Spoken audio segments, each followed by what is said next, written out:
Hello everyone, this is Callie Raspuzzi, the Collections Manager here at the Bennington Museum, welcoming you back to another tour at 10. And today I am here with one of the masterpieces in our collection. This is the Jane Stickle quilt. It was made in 1863 by a woman right up the road from us in Shaftsbury, Vermont. And this is just such an amazing quilt for so many reasons. Sampler quilts like this that have a variety of different patterns in the blocks are something that a lot of women made in the 1800s, but very few out there exist that are quite as elaborate as this. This is 13 blocks by 13 blocks. It's 169 blocks. Every single one is different. Every fabric is different. And after Jane Stickle made all of the blocks, she then put them together and added this triangular border all the way around it, adding even more different patterns and designs and colors and fabrics.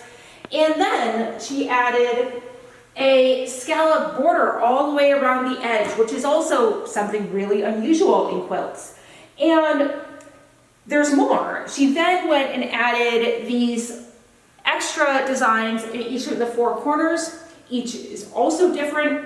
And then she did something really impressive. She actually signed her quilt. So in the corner down here, she actually has her name, Jane A. Stickle, and she has the number of pieces, 5,602, and she is written in wartime, 1863. Of course, this was during the Civil War, and it was a time that a lot of the men in Vermont were away fighting in the war, and a lot of her family members, there were several nephews of hers who were in the service. So it was something that had a great effect on her and on life here in Vermont.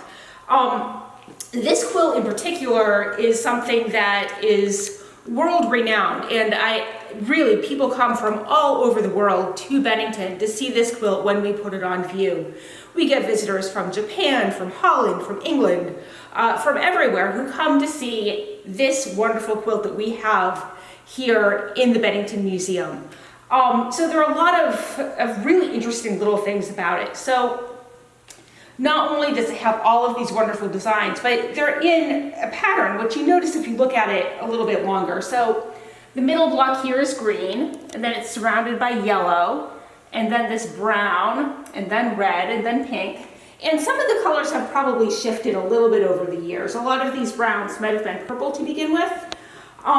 We only have this quilt on view here at the museum for 6 months in the fall, in between Labor Day and Indigenous Peoples Day.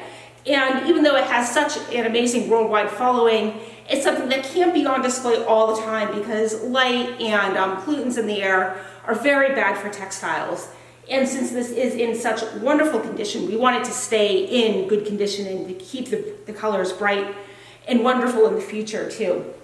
So Jane Stickle was a very interesting person, and we don't know an awful lot about her life, but what we do know is that she was an invalid. She was confined to her bed. She was not well when she made this quilt. And we know this because she submitted it to the Bennington County Fair in the summer of 1863. And the Bennington newspaper did a write-up on the fair and mentioned particular pieces in the ladies' department, including this quilt. And it mentioned Mrs. Walter Stickle's quilt and the fact that it was embroidered with this inscription, that it was made during wartime. And they mentioned that she had created it because she had been confined to her bed for some time and wanted something to pass the time. Clearly, she was a very accomplished needlewoman and also had a very good education and an understanding of geometry and some artistic skills. She had a rather tragic childhood. Several of her sisters died when she was young. Her father died when she was only 13. And when he died, he left a provision in his will for Jane and her brother Erastus to both be educated, but he was deeply in debt when he died. So I'm not sure that that ever came to pass, but she must have had an education somewhere because she clearly had some artistic training and a good knowledge of geometry and needlework as well, which are both things that a woman would have learned in one of the female academies that were popular in the early 1800s when she should have been in school. So hopefully you get a chance to come and see this quilt. As I said, it is up through Indigenous Peoples Day, and it comes out every year, and we get people around the globe to come to see us. So hopefully you can come and see us here at the Bennington Museum as well.